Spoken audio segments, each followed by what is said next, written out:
The moving averages that I use for my trading system are EMAs. These are exponential moving averages. For me, they work really well. They do everything that I need them to do. Now, with these moving averages, I get all the information from the charts that I need. Now, after saying that, I do get questions asking me which is better, SMAs or EMAs. I use EMAs, but let's take a look at a couple of variations. We'll look at the moving averages as exponential, and we'll look at these same moving averages as simple. So let's put on a EMA version of the chart. So with the EMA version, like I said before, I get information from these moving averages. I can tell where the market is trending when we have a technical trend and they line up in order. I know where the best places to get into a trade are as the price pulls back to these moving averages.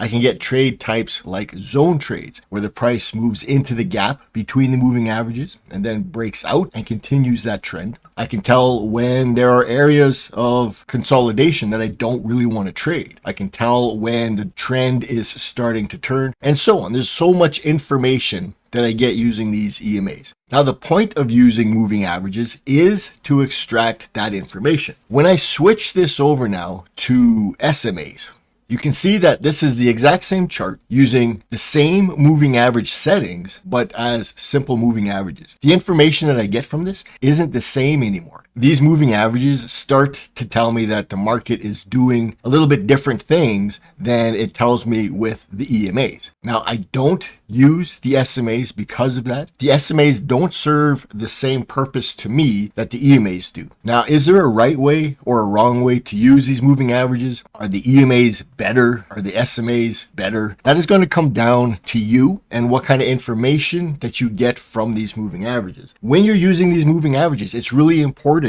to remember why you're using them. You're using them to extract information from the market. And for me, it's trend direction, it's pullbacks. I can tell when we have nice places to buy. I can see when the market is overextended using moving averages. I get a lot of information from these moving averages, and the exponential version of these moving averages give me what I would consider clearer information. Now, if you use simple moving averages and they work for you, that is what you should continue to do. Don't change them simply because I like something different. You're going to be able to extract different information from simple moving averages. They may work perfectly for you. But at the end of the day, it's the exponential moving averages that give me the information that I'm looking for. My trades become better timed, and the market to me just is clearer. I can see exactly what I need to see from these exponential moving averages, and that's a kind of information that I just don't get from the simple moving averages. Not to say that one is right and one is wrong, but whatever setting fits you best is the setting that you should use. And for me, that setting is exponential moving averages, or EMAs.